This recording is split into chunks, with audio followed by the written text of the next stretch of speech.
Glória a Deus. Louvado seja o nome do Senhor. A Deus toda honra e toda glória. Graça e paz da parte de Deus, o nosso Pai, e de Cristo Jesus, nosso Senhor. Estamos um tempo sumido por causa de enfermidades e por causa de que sempre que você lê a Bíblia, que você planeja uma coisa, ela te traz uma nova visão, uma visão mais clara e uma nova perspectiva. Porque a Bíblia realmente é a palavra de Deus. O nosso estudo de hoje é: em verdade te digo. Está em João 8:21, que diz: em verdade vos digo, se alguém guardar a minha palavra, não verá a morte eternamente. O que Jesus quer dizer com em verdade é: verdadeiramente te digo. É isso. Verdadeiramente te digo. Usando a hermenêutica bíblica, você só vai chegar a um lugar: a verdade bíblica. A verdade que é a vontade de Deus. Deus é verdade. Deus, nele não existe mentira. Em Deus não existe a soberba, a arrogância, nada do que muita gente fala e prega. Deus é verdade, totalmente e puramente a verdade. Em uma palavra, as Escrituras Sagradas só têm um objetivo: tornar o homem sábio para a salvação, pela fé em Jesus Cristo. Em 2 Timóteo 3,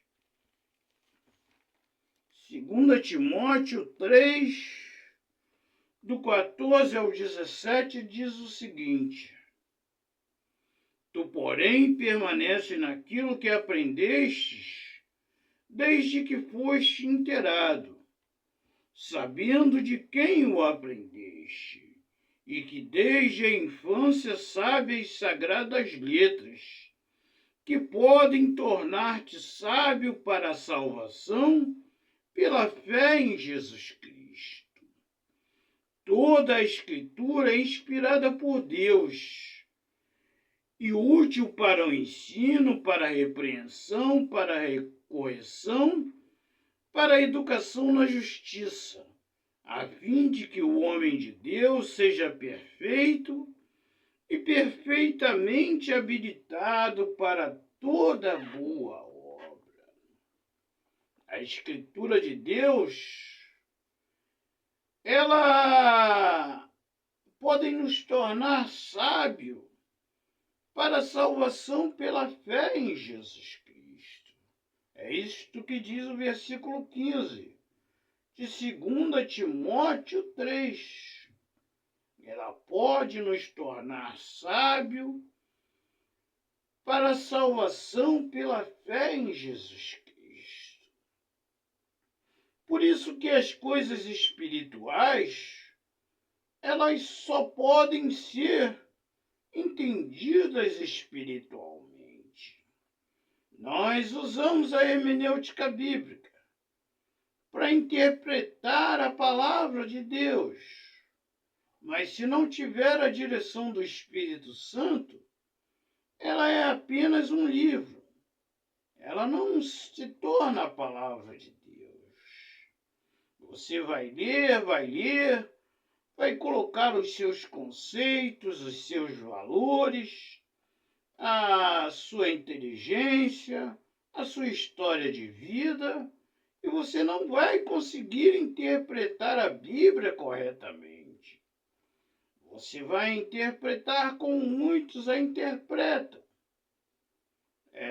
buscando fama, dinheiro, querendo mostrar sabedoria, pela vaidade, pela soberba. Você não vai chegar à verdade, porque a verdade, ela vem através da direção do Espírito Santo. Por isso Jesus Cristo falou em João 14, 26 assim: mas o Consolador, o Espírito Santo, a quem o Pai enviará em meu nome, este vos ensinará todas as coisas e vos fará lembrar de tudo o que vos tenho dito. Então o Espírito Santo, ele nos ensinará todas as coisas e nos lembrará as coisas que Jesus disse. Por quê?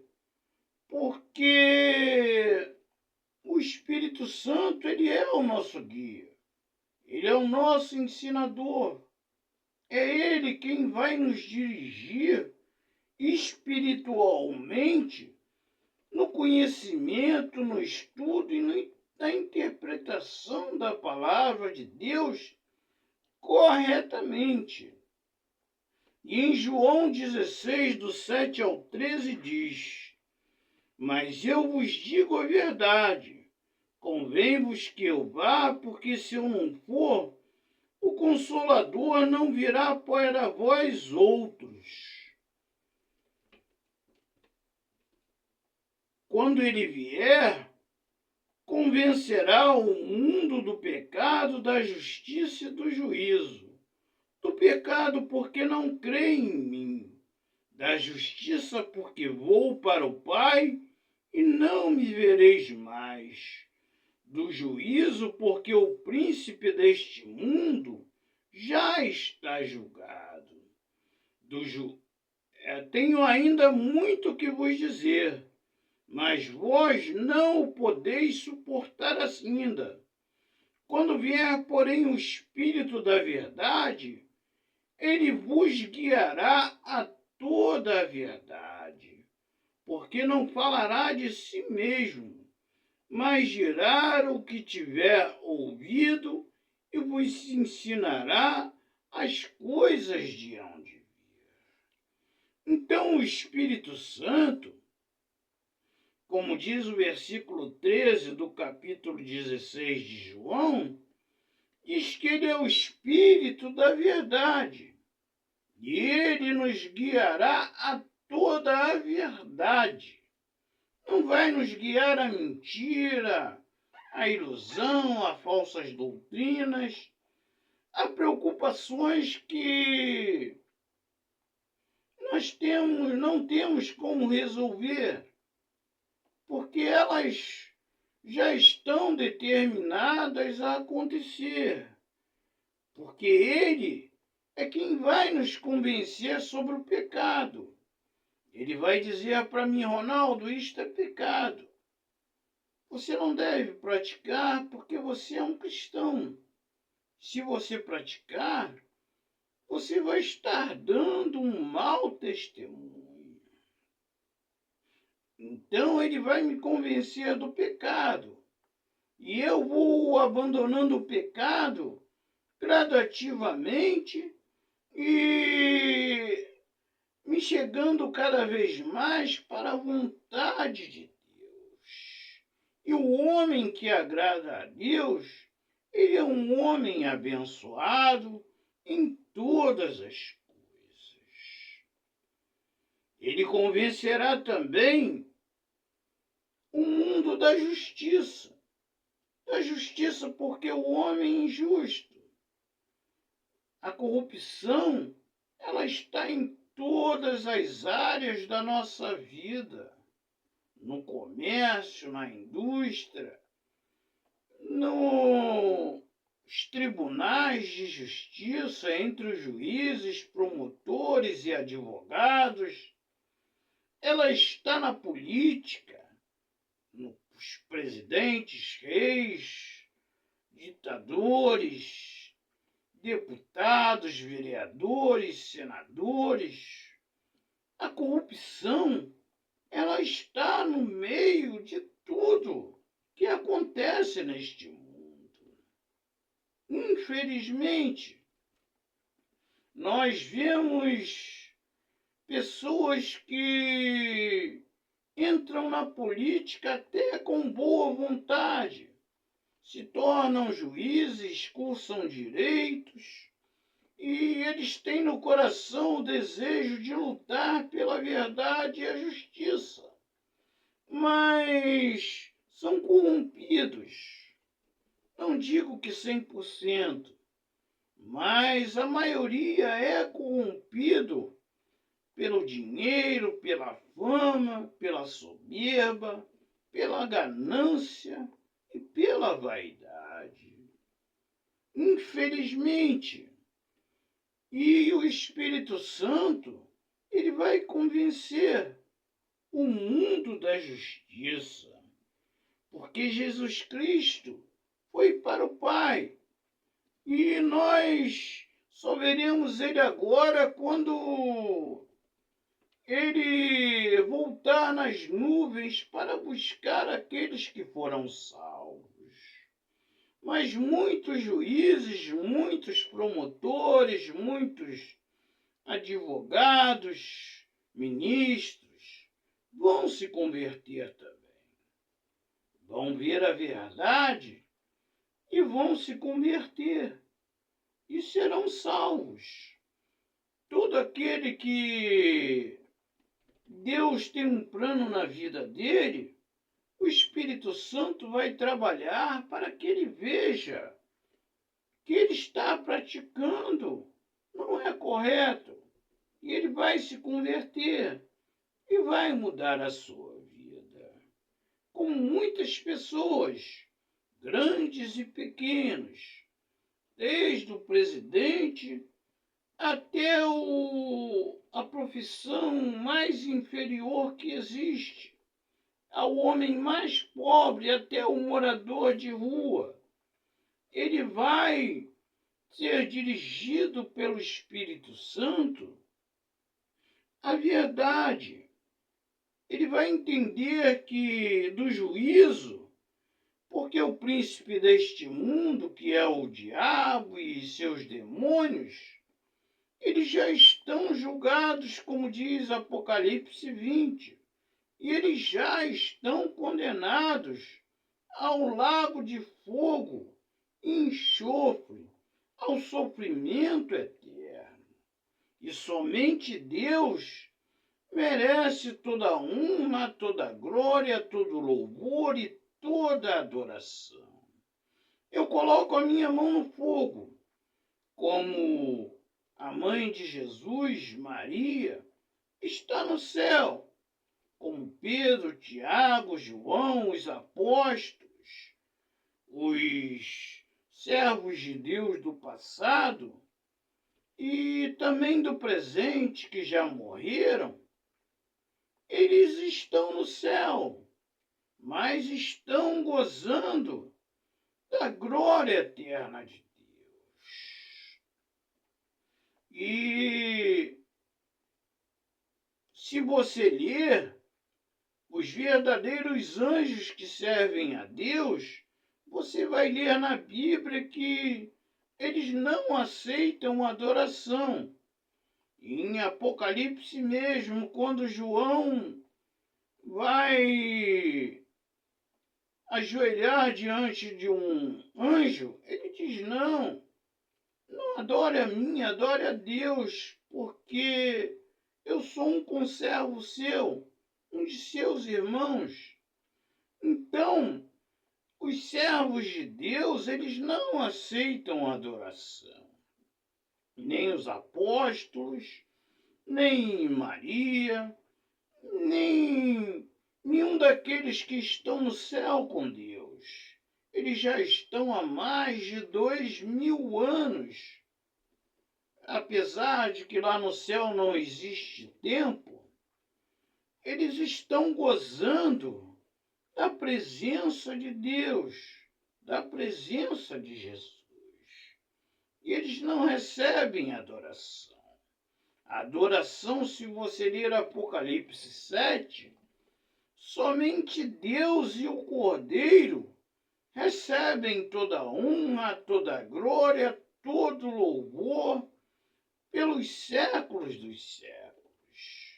Porque o eu sou que aparece em Êxodo 3 é Jesus Cristo, é Deus. E ele recebe a adoração, porque ele é o Filho unigênito de Deus, porque veio a este mundo para morrer pelos nossos pecados. E o Espírito Santo, como diz João 16:13, ele é o Espírito da verdade. E ele nos guiará a toda a verdade. Embora possa parecer que foram homens que escolheram os livros que fazem parte da Bíblia, ela está como Deus realmente deveria e desejava, como ela está. O Espírito Santo quem guiou. Apesar de a história ter muitos contos, muitos homens contarem a história segundo o seu interesse, segundo a sua vontade, a sua religião, foi o Espírito Santo que dirigiu o concílio onde foram escolhidos os livros que deveriam estar na Bíblia. Crer nisso é fé. Crer nisso que eu estou falando é fé. Crer que a Bíblia é a palavra de Deus e que foi o Espírito Santo quem guiou os homens a escolherem os livros que estão aqui é fé. Com a fé, você não caminha como um cego, mas você caminha puramente na verdade. Caminhar na fé, apesar de ter um preço alto, porque quando você caminha na fé, você caminha na verdade. E caminhando na verdade, muitos inimigos se levantarão contra você. Porque a verdade, ela incomoda aquele que está na mentira e no pecado. A verdade, ela incomoda. Mas ela te leva a agradar a Deus. A verdade te leva a agradar a Deus. E como já dissemos, feliz é o homem que consegue agradar a Deus, porque ele tem não recompensas, mas prêmios que são eternos. Presentes eternos que Deus dá, que é o galardão, que é a vida eterna, que é nos livrar de todas as mazelas que existem neste mundo. Vamos orar. Nosso amado Pai eterno, graça te damos, Pai, porque Tu és um Deus bom, um Deus maravilhoso, um Deus perfeito, bondoso, supremo, um Deus único que merece toda a honra e toda a glória. por isso que nos curvamos diante de ti, Pai, para te adorar em espírito e em verdade, pois é assim que tu desejas os teus verdadeiros adoradores. Obrigado, Pai, porque sem conhecer as tuas verdades, nós nunca chegaríamos a reconhecer a Jesus Cristo como único e suficiente Salvador.